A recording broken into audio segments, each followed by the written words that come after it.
ദൈവത്തിൻ സ്വന്തം സ്വദേശം എന്ന ഒരു ഖണ്ഡകാവ്യമാണ്. ഒരു നീണ്ട കവിതയായതുകൊണ്ട് അതിന് ഖണ്ഡകാവ്യം എന്ന് പറഞ്ഞത്. 2-3 ഭാഗങ്ങളായിട്ട് ഞാനിത് അവതരിപ്പിക്കാം.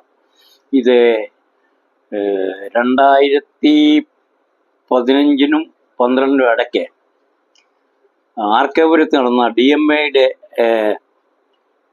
സാഹിത്യ സമ്മേളനത്തിൽ ഞാൻ ജൂറി ആയിരുന്നു. അപ്പോൾ അതിന് അന്നത്തെ സമാപന സമ്മേളനത്തിൽ ഇത് 10,000-3000 പേരുടെ മുൻപിൽ വെച്ച് ഇത് അവതരിപ്പിച്ചിട്ടുള്ളതാണ്. ദൈവത്തിൻ സ്വന്തം സ്വദേശം. ഇത് ഡൽഹിയിൽ നിന്ന് ഞാനും കുടുംബവും നാട്ടിലേക്ക് പോകുമ്പോഴുണ്ടായ ചില സംഭവങ്ങളാണ്. ഡൽഹിയിൽ തിരിച്ചു വന്ന് അതിനുശേഷം ഏതാനും മാസങ്ങൾക്ക് ശേഷം ഒരു കാവ്യമാക്കി മാറ്റിയതാണ് ഇത്. കൂകിക്കിതയ്ക്കുന്ന വണ്ടി ഞങ്ങൾ കൂട്ടമായി കയറിയിരുന്നു. കേരം തിളങ്ങുന്ന ദേശം, ലക്ഷ്യം ദൈവത്തിൻ സ്വന്തം സ്വദേശം. കമ്പാർട്ട്മെന്റിലെ കാര്യം ഏറെ കൗതുകത്തോടെ ഞാൻ നോക്കി. കാഴ്ചകളേറെ വിചിത്രം, പിന്നെ സ്ലീപ്പർ കോച്ചിലും മോശം.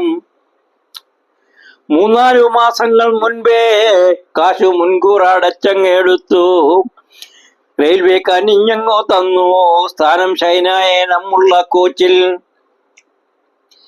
കഷ്ടിച്ചൊരു ആസന സ്ഥാനം സ്വന്തം കൈവശം വന്നതൻ ഭാഗ്യം. ഒന്നുക്കു പോകുവാൻ തക്കം നോക്കി വാതിലു തോറും നടന്നു. 2 കഴിഞ്ഞങ്ങു ചെന്നു. ഏറെ സന്താപത്തോടെ ഞാൻ നിന്നു. എന്താ കാരണം സന്താപത്തിന്? പൃഷ്ഠമുറപ്പിച്ചൊരുവൻ എന്റെ കഷ്ടകാലത്തിനാ സീറ്റിൽ. ഭോപ്പാലിൽ പോകുന്നൊരുവൻ എന്റെ സീറ്റു കവർന്നങ്ങിയിരുന്നു. ഒട്ടു സഹതാപമോടെ എന്റെ ചുറ്റിനും നിന്നവർ മൗനം. ധാരാളം പേര് ചാടി കയറും. കപാട്ട് റിസർവേഷൻ ആണെന്ന് അന്ന് നോക്കിയല്ലേ, എല്ലാവരും കയറും. അങ്ങനെ അവരൊക്കെ എന്നെ സഹതാപത്തോട് നോക്കി. പെട്ടെന്നു ഞാൻ എന്റെ മൗനം ത്യജിച്ചുറ്റവരോടെ പറഞ്ഞു, എത്ര മുൻകൂട്ടി ചെയ്തു ഞാൻ ഈ സീറ്റൊന്നു സ്വന്തം ലഭിക്കാൻ. ഇപ്പോഴൊരുവൻ വിളഞ്ഞു വന്നൻ സീറ്റു കവർന്നങ്ങിയിരുന്നു. ഇപ്പോഴൊരുവൻ വിളഞ്ഞു വന്നൻ സീറ്റു കവർന്നങ്ങിയിരുന്നു. ചോദ്യങ്ങൾ ചെയ്തങ്ങു നിന്ന നേരം ചേട്ടന്മാർ നിന്നു ഹാസിച്ചു. ചാട്ടുളി പോലുള്ള ചോദ്യം കേട്ടു കൂട്ടുവച്ചേട്ടൻ നടുങ്ങി. ഭാഷ പറഞ്ഞതാ ശേഷം ശേഷി പാഴായതില്ല എൻ ഭാഗ്യം. അതായത് ഞാന് പുറത്തുകൊണ്ടായിരുന്നു. അപ്പോഴേ ഭാഷ അറിയാത്തത് കൊണ്ടായിരിക്കാം ഏതായാലും അയാൾ ചാട്ടുളി പോലുള്ള ചോദ്യം കേട്ടു കോട്ടു വച്ചേട്ടൻ നടുങ്ങി. ഭാഷ പറഞ്ഞതാ ശേഷം ശേഷി പാഴായതില്ല എൻ ഭാഗ്യം. ഭാഷയറിയാത്ത ഭോഷൻ നല്ല ഭാഷാളമാടിവനോർത്തു. ശേഷം ഒതുങ്ങിയിരുന്നു തെല്ലു നൂലിടം തന്നങ്ങിയിരിക്കാൻ. അങ്ങനെ അല്പം ചരിഞ്ഞ അങ്ങോട്ട് നിന്നായിരുന്നോളൂ.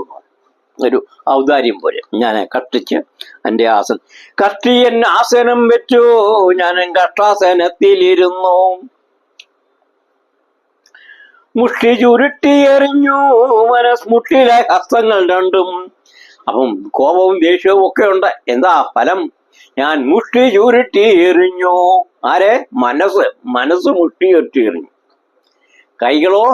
ഹസ്തങ്ങൾ. മുട്ടിയിലായ ഹസ്തങ്ങൾ രണ്ടും. കഷ്ടിച്ചു ഞങ്ങളിരുന്നു കാലം കഷ്ടമാണെന്നു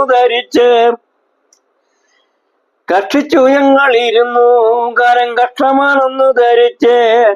ശിഷ്ട ദിവസങ്ങൾ താണ്ടി ഞങ്ങൾ കഷ്ടിച്ചുറക്കമിളച്ച്. 3 ദിവസ യാത്രയാണ്. 2-ാം ദിവസത്തിൽ താണ്ടി ആന്ധ്രയും ശേഷന്റെ നാടും.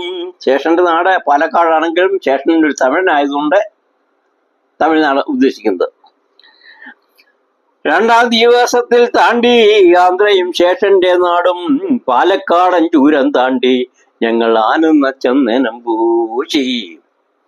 പാലക്കാടൻ ചൂരം താണ്ടി കഴിഞ്ഞപ്പോൾ എല്ലാവരും എന്തോ ഒരു ആനന്ദം. അങ്ങനെ ആനന്ദ ചന്ദനം പൂശി.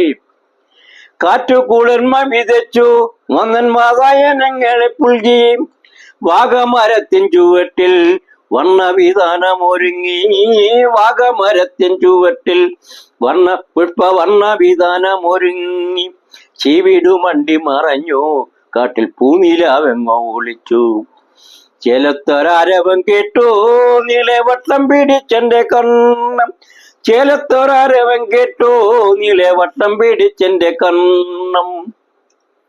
ഈ ഒന്നാം ഭാഗം ഞാനിവിടെ അവസാനിപ്പിക്കുകയാണ്. കണ്ടം 5 മിനിറ്റ് 5.5 മിനിറ്റായി. രണ്ടാം ഭാഗം അടുത്ത ദിവസം